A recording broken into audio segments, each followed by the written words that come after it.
Welcome back. Software application Zapier connects cloud-based applications without a formal integration.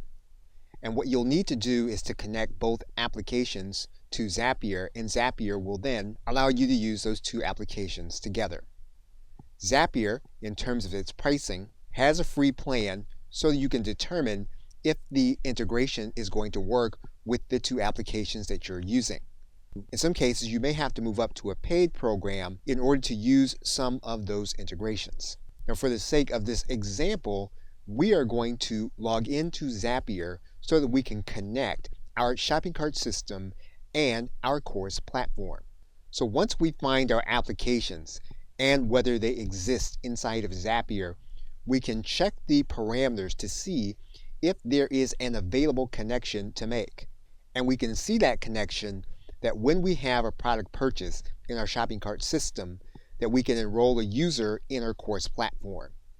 Now, if you have two different applications, you're going to need to test those applications within Zapier to determine if the connection works. Now, we'll still need to go one step further to determine if this connection is actually going to be effective in doing what we want it to do. So we're going to start with try it. Now, we've connected our ThriveCart account to our Zapier account, so what we're going to do is check to see if our product is going to be available. Our product is available, so we're going to go to the next step. We're now going to test the trigger within Zapier. We're going to select Thinkific as the application and then add our account.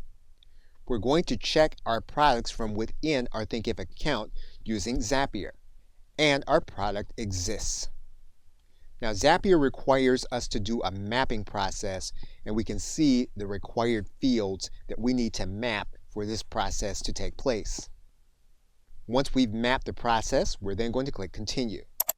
We'll then test the process. And once you complete the process, you can turn on the Zap, and you will have then connected your two applications so that, in this case, what we've done is we've made it so that when we have a purchase in our shopping cart, that purchase will also lead to the individual being added to our course in our course platform. Okay, so with that, thanks, and I will see you in another video.